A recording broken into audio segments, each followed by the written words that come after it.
Hello and welcome to the Backlinking podcast or Backlinking, the PKM podcast. I tend to forget my own intro, which is a little funny. Today we are actually talking a little bit about AI, and we are talking about AI consulting, especially for productivity. I will not talk about AI consulting in general because I don't know like how it works in other areas, but in the productivity space I am quite familiar with like what AI can do and all of the AI consulting firms, or they aren't even firms, they are often like one or two people, often the same people who did crypto and Web3 consulting. But I just wanted to talk a little bit about how that is problematic for the whole AI industry. And it isn't just the like consulting firms or the a couple of people who have started their own consulting firms. It is also the AI companies themselves. We're talking Sam Altman, we're talking Dario Amodei, and Google hasn't been that much of a problem. I actually followed a lot of Google's like AI stuff before AI got really popular, so I watched a lot around AlphaGo, which was this AI application or AI engine that played Go, which is a really fun game.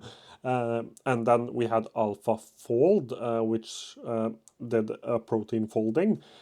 I don't know how protein folding works, so I won't like go too much into that. But I watched a documentary about it. Anyways, Google isn't the worst, especially Sam Altman, Dario Amodei, a couple of executives at Microsoft as well, have had this idea of like telling us that our work will soon be gone. It seems like they're walking back on that now. But I think those things combined really destroy the image of AI, and like it develops something that I call AI shame, where I'm not necessarily against AI. I have a lot of problems with it. I think the use case for productivity, even with MCP and everything that is happening with agents and sub agents, I still think that with how much the tokens cost, how fast you like go through the tokens, I still don't think that we are at a point where I can just rely on these applications. I also think that there is a lot of hype in the industry in general, but I do think that there are a lot of use cases. Like I use AI every single day. I have several times paid for the most expensive subscription to AI from Anthropic. I mainly use Claude. I prefer that. But I am going to test out ChatGPT again this month. So I'm not against AI, but I feel like there is an issue with how much it says or it is said that it can do, and how much I feel like it is doing, especially if you like take into account all the tokens and session limits and things like that.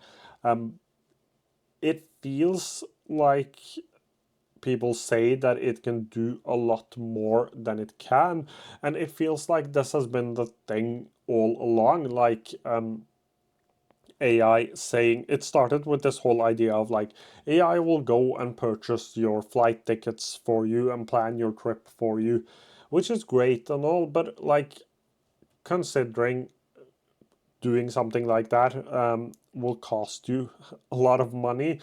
Like I'm not that busy that I'm not able to do it myself, and that has been like one thing I've said many times. Like most people don't need a personal assistant. Some people do, but most people just don't. Like most people probably have a lot to do, but it isn't things that the AI can do for you. Like my I work in what you would define as knowledge work, where AI is supposed to take our jobs. Like, my bottleneck is never how much content can I produce. Like, it isn't the fact that if I produce more content, I work in social media marketing. If I produce more content, the problem will automatically be solved. That has never been the bottleneck of my workflows. Also, the fact that, like, I don't think that most people think of their lives as workflows, even though I do, but I also cover productivity apps every single day, so I might be a little weird. But the point here is that, like, from that time where they talked about like it will go out and it will buy tickets for you, it still can't do that properly. Or now they're saying that agents will take away, or they at least used to say a couple of months ago that agents will take away all of our jobs. It has always been this idea of fear marketing, and also been this idea of like hyping it up to do a lot more than it actually can, at least for me.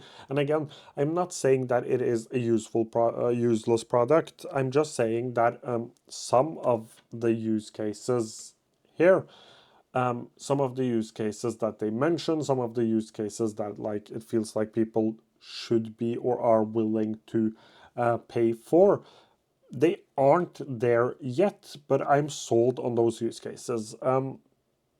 And to take it to like PKM, personal knowledge management, productivity, I can do AI. Like, I can use AI for a lot of things, and I can do a lot of AI stuff. But when you open up Claude Cowork, for example, that's the best example I have. One of the first things it asks you is to help you clean up your screenshot folder. I don't take that many screenshots, but like I've gotten it to clean up a couple of my other folders, which is great. The problem is just that I never looked at those folders again. I think Cal Newport calls this idea pseudo productivity, but I often say that it is work about work. So what AI currently does is that it allows me to do work uh, about work, which is the same issue as when I would change productivity applications every single week, and it would feel productive, but I wouldn't actually get closer to my goal. So that is what it feels like AI can do a lot of. There are some, again, some good use cases. But generally it feels like it can do a lot of like work about work. I use an agent system. I have a couple of agents that do a really good job that I am really happy with. But going from like an agent system that is really good and helps you do your work to like this thing will solve everything, that's a huge leap. And that brings me back to my point of these AI consultant agencies. They give me sort of AI shame, because I really want to make more content about AI, and I probably will make more content about AI because like I've been playing more around with these AI applications, and I see some really good use cases. The only problem is that whenever I do, I feel like not not necessarily that I feel like those people, but I feel that I have to like scream as loud as them to get my content out there. Um, or people that watch or see AI in the title are just so tired that they don't want to engage with it at all. Um, and as I said, like I think it has a lot of good use cases, but I've developed this kind of AI shame where I feel a little weird, stupid, or like out of touch when I'm using AI and I'm saying that this is actually a revolutionary technology, or at least a technology that can be used to really speed up some of our workflows. It mostly does really good at admin tasks that I hate doing. It can do that really well. It doesn't do as well with my creative tasks, which is amazing. It is like There is this example, this meme that went on social media for a while, which said something like, I don't want AI to do my creative tasks so I can have more time at home cleaning. I want AI to clean so I can do more of the creative tasks I find really fun. And I think currently, like, you can build quite good, not perfect, but quite good systems around that, where AI can do a lot of the busy work. But it is really hard to go get through the noise when a lot of the YouTube videos I see is like PKM is dead, SaaS applications are dead. We will no longer have any SaaS applications. Like, when that is what often gets seen on social media, using AI, talking about AI, it feels a little weird, if that makes sense. I'm calling it AI shame. That's what I'm experiencing. Add on top of that, all of these executives telling me that I will be out of a job in 6 months. And they said that 6 months ago. I luckily still have a job. But at a certain point here, I was actually really scared of losing my job. I think there is a podcast episode or a YouTube video where I talk about like all of these faceless YouTube channel, all of this content that is just generated by AI. I cannot compete with that. So at a certain point here, I was really scared of actually not having my day job, which is like in social media marketing, but even worse, not having this YouTube channel either. I could always like get a new job. I really do enjoy my job, but like there are other jobs out there. I can't just go out and get a totally new hobby if people like stop watching my content or stop engaging with my content. It loses a bit of the fun. And I can't just another thing, like I've said that many times as well, like my dream is to do content full time in some way. I can't just go out and get another dream.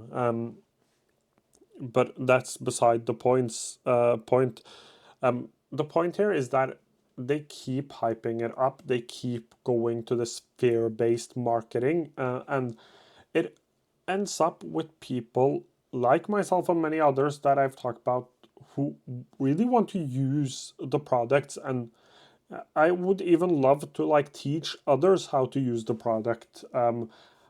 Even maybe even selling a course at some point. I'm not the best at selling courses, but just as an example, like I want to learn to use the applications, I want to use the systems, but I feel like just currently I would never sell a course on AI. I would actually never sell anything around AI right now. Maybe in a couple of months when this fear marketing has stopped, or when I've like talked myself into maybe doing something around AI. I not even selling. I struggle with making videos about AI productivity and AI applications, but I feel like everyone is doing them. I still do cover the same applications. I mention AI inside of those applications, but I would like to make more Claude co-work videos. I just feel this AI shame, as I've mentioned. So it is really hard to like end on a good note here. This will be a shorter video. It is more of a like ramble because I've had many thoughts and I haven't like figured it out yet. But I think it's AI shame, and as someone who has struggled with mental health and things like that, I might experience a lot more shame. So it might just be me, but I feel this weird way around AI because, like, take My Mind as a productivity app, which uses AI to organize things for you, auto tag things for you, which is this amazing use case that so many people would love and probably need. Um, but it gets drowned in all of the other, like, AI will design everything for you, will make you a website, will write all of your blog posts, will write SEO content, will just do everything for you. It drowns in the noise of AI, all of these really good products. Like Tana is another good one, the new Tana experience. Such a good idea around agents. It drowns in the noise of markdown files, of like people went out and bought Mac Minis to host. I think it was, what was the name of that again? Was it CloudBot? I think it changed names to something else.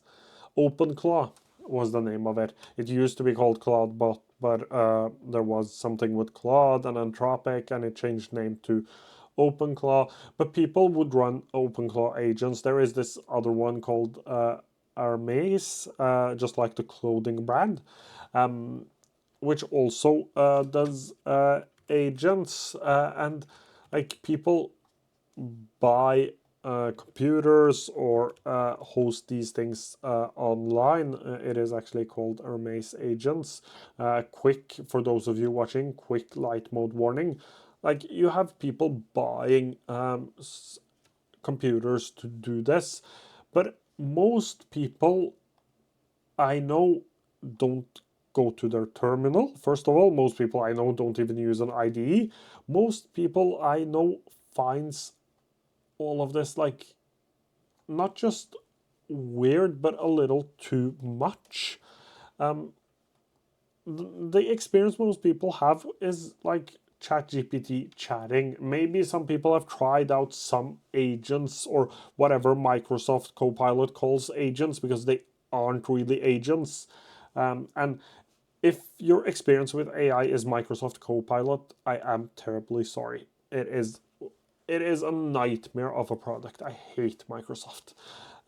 Anyways, my point here is that like people bought computers, people accessed the terminal, people did a lot of stuff that I don't think like if the use case for AI is using the terminal to get your agents to work on a Mac Mini which you bought or in the cloud somewhere, and then you can chat with it using whatever messaging app. I don't think that like that can't be the future of AI.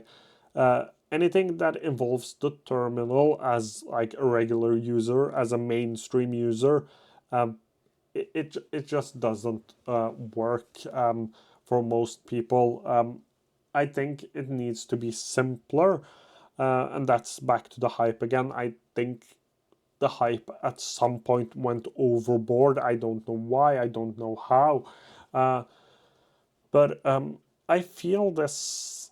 I feel because of all of the hype, because of all of the people trying to gain a quick buck, like trying to sell you an agent system or some sort of consulting to help you become more productive.